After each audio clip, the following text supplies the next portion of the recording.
प्यारे बच्चों, आज हम पाठ 17 और भी दूं के अभ्यास प्रश्न हल करेंगे। शब्दार्थ। अकिंचन का अर्थ है दीन, भाल का अर्थ है मस्तक, समर्पित का अर्थ है अर्पित की हुई वस्तु, अर्पित का अर्थ है न्यौछावर करना। संदर्भ प्रसंग सहित पद्यांशों की व्याख्या। मन समर्पित, तन समर्पित और यह जीवन समर्पित, चाहता हूँ देश की धरती तुझे कुछ और भी दूँ। पहला, मन समर्पित डैश और भी दूँ। संदर्भ। प्रस्तुत पंक्तियाँ और भी दूँ नामक कविता से अवतरित है। इसके रचयिता राम अवतार त्यागी हैं। प्रसंग।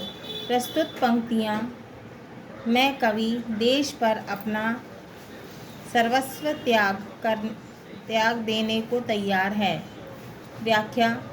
कवि कहते हैं कि हे मेरी मातृभूमि, तेरी सेवा के लिए मैं स्वयं तन मन तथा अपनी पूरी जिंदगी अर्पित करता हूँ।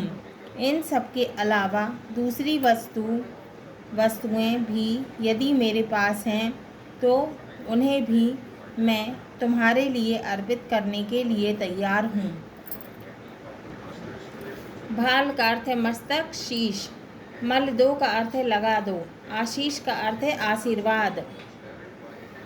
घनेरी का अर्थ है घनी। स्वप्न का अर्थ है कल्पनाएं, विचार। चरण का अर्थ है पैर। ध्वज का अर्थ है पताका। सुमन का अर्थ है फूल। उद्यान का अर्थ है बगीचा। नीड़ का अर्थ है घोंसला। मोह का अर्थ है प्रेम। दूसरा, माँ तुम्हारा ऋण बहुत है, मैं अकिंचन, किंतु इतना कर रहा फिर भी निवेदन। थाल में लाऊं सजा कर भाल जब भी, कर दया स्वीकार लेना वह समर्पण। गान अर्पित, प्राण अर्पित, रक्त का कण कण समर्पित, चाहता हूँ देश की धरती तुझे कुछ और भी दूँ। दूसरा, माँ तुम्हारा डैश डैश भी दूँ। संदर्भ पूर्वत है। प्रसंग। प्रस्तुत पंक्तियों में कवि अपना सर्वस्व समर्पित करने की अभिलाषा प्रकट करता है। व्याख्या। हे मेरे देश की धरती, तेरा मुझ पर बहुत कर्ज है। मैं तुच्छ हूँ, फिर भी इतनी प्रार्थना कर रहा हूँ कि जब भी थाल में शीश सजाकर तुम्हें अर्पित करूं तो उस भेंट को दया करके स्वीकार कर लेना। मेरे गीत, मेरे प्राण तुम्हारे चरणों की भेंट हैं। हे मेरे देश की धरती, तुझे मैं कुछ और भी देना चाहता हूँ, अर्थात मेरा जो कुछ भी है वह सब कुछ तुझको अर्पण है।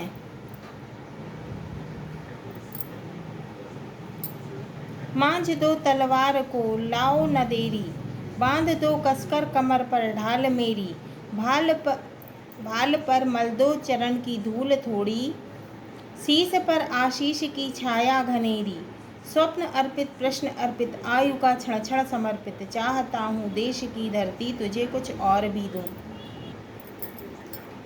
मांझ दो तलवार डैश डैश और भी दूँ। संदर्भ। प्रस्तुत पंक्तियाँ हमारी पाठ्य पुस्तक भाषा भारती के पाठ 17 और भी दूँ नामक पाठ से ली गई है। इसके रचयिता रामावतार त्यागी जी हैं।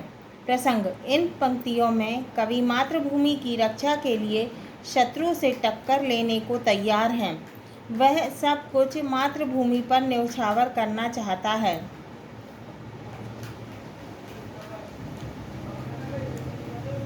अर्थ। कवि कहते हैं कि मेरी तलवार को साफ कर दो, इसमें जरा सी भी देर मत करो। मेरी ढाल को मेरे कमर पर कसकर बांध दो। मातृभूमि के चरणों की धूल मेरे माथे पर मल दो, जिससे शत्रु मेरा कुछ भी नहीं बिगाड़ सकेगा। मेरे स्वप्न और उसका पल पल मातृभूमि को समर्पित है। मैं इस देश की धरती पर कुछ और भी चढ़ाना चाहता हूँ। भाव यह है कि मेरा सब कुछ मातृभूमि को समर्पित है।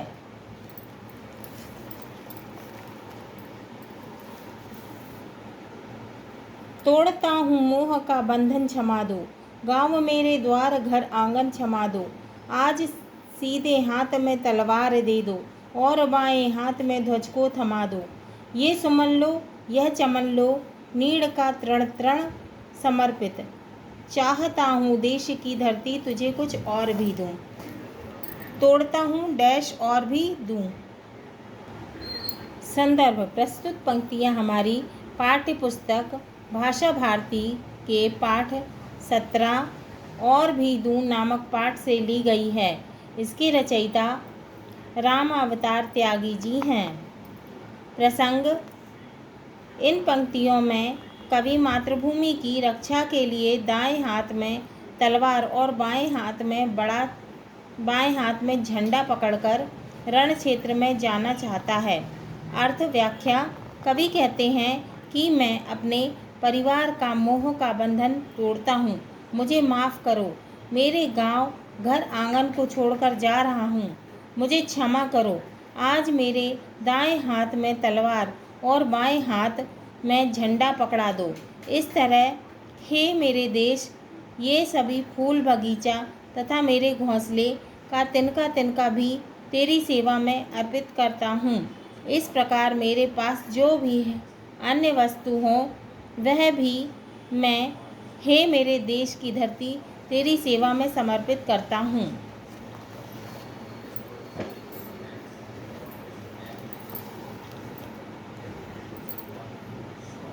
बोध प्रश्न। प्रश्न 1, निम्नलिखित प्रश्नों के उत्तर दीजिए। का कवि मातृभूमि को क्या क्या समर्पित करना चाहता है? उत्तर: कवि अपनी मातृभूमि पर अपना तन मन धन जीवन सब कुछ समर्पित करना चाहता है। ख कवि अपने सर्वस्व समर्पण के बाद भी संतुष्ट क्यों नहीं है? उत्तर: कवि अपनी मातृभूमि की सेवा में सर्वस्व न्यौछावर कर देना चाहता है, फिर भी वह संतुष्ट नहीं दिखता है। इसका कारण यह है कि वह इन सब के अतिरिक्त जो कुछ उसके पास है उसे भी अर्पित कर देने की कामना करता है। ग कवि क्षमा याचना क्यों कर रहा है? उत्तर: कवि अपने घर आंगन गांव द्वार आदि सभी से अपना लगाव छोड़कर मातृभूमि के लिए अपना सर्वस्व प्रदान करना चाहता है। इसीलिए वह इन सभी से क्षमा याचना करता है ताकि वह अपने देश की धरती के लिए कुछ कर सके। घ कविता का मुख्य संदेश क्या है? उत्तर: प्रस्तुत कविता का मुख्य संदेश यह है कि हमें मातृभूमि की रक्षा के लिए सर्वस्व त्याग करने के लिए तत्पर रहना चाहिए।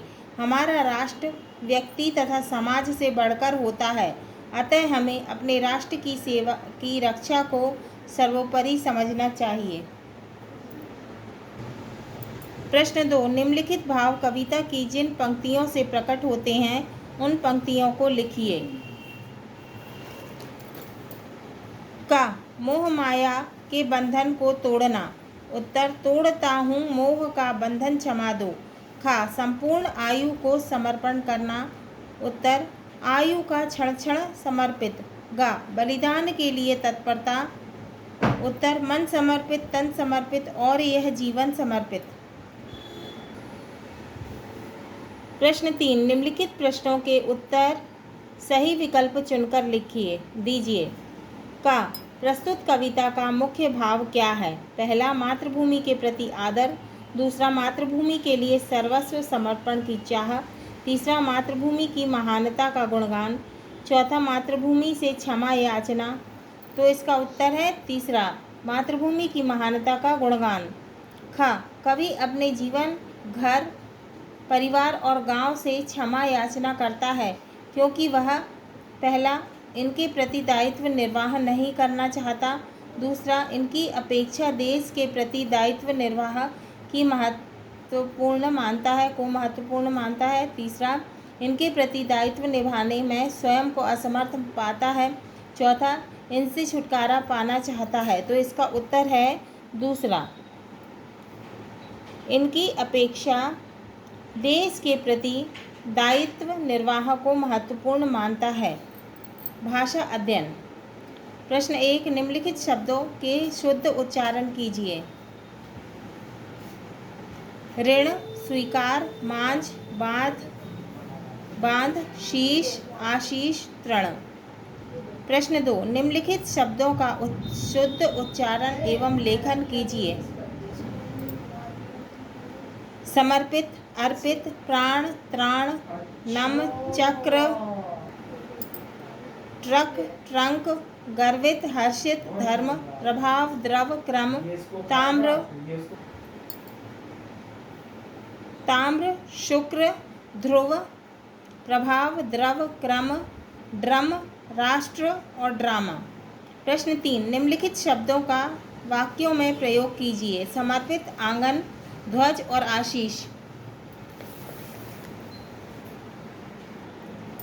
उत्तर, समर्पित, हम राष्ट्र के लिए अपना सर्वस्व समर्पित कर दें। दूसरा, आंगन, मेरे घर के आंगन में आम का वृक्ष है। तीसरा, ध्वज, हमारे राष्ट्रीय ध्वज को झुकने नहीं देना चाहिए। चौथा, आशीष, हमें अपने माता पिता का आशीष लेना चाहिए। प्रश्न 4, इस कविता में अनुप्रास अलंकार वाली पंक्तियां छांट कर लिखिए। उत्तर, पहला है मन समर्पित, तन समर्पित।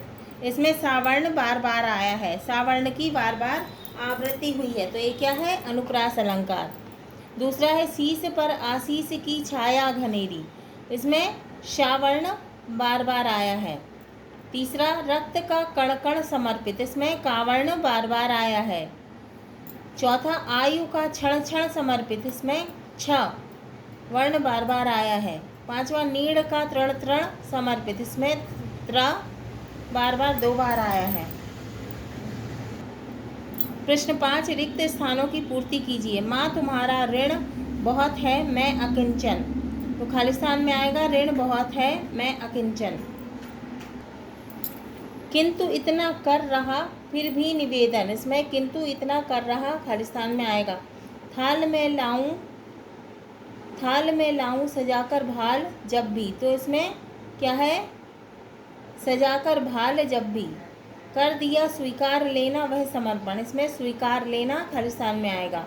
प्रश्न 6, नीचे लिखे शब्दों के पर्यायवाची दी गई वर्ग पहेली से छांटकर लिखिए। तो हमको ये वर्ग पहेली से छांटकर पर्यायवाची शब्द लिखना है। फूल का क्या होगा? प्रसून, प्रसून। फूल का क्या होगा? पर्यायवाची प्रसून। पुष्प, पुष्प। सुमन,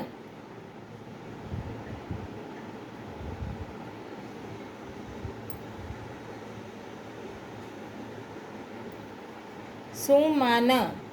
पृथ्वी का वसुधा, वसुधा। धारिणी, धारिणी। धरा, धरा। माथा, मस्तक, मस्तक। भाल, भाल। कपाल, कपाल। खून का रक्त, रक्त। रुधिर और लहू। और क्या आएगा? लहू। ये है लहू। फिर ग्रह का घर, घर। आवास, आवास और वास। हाँ तो प्यारे बच्चों, ये हमारा पाठ 17 और भी दूँ के प्रश्नों के उत्तर, संदर्भ, प्रसंग सहित व्याख्या पूर्ण हुआ।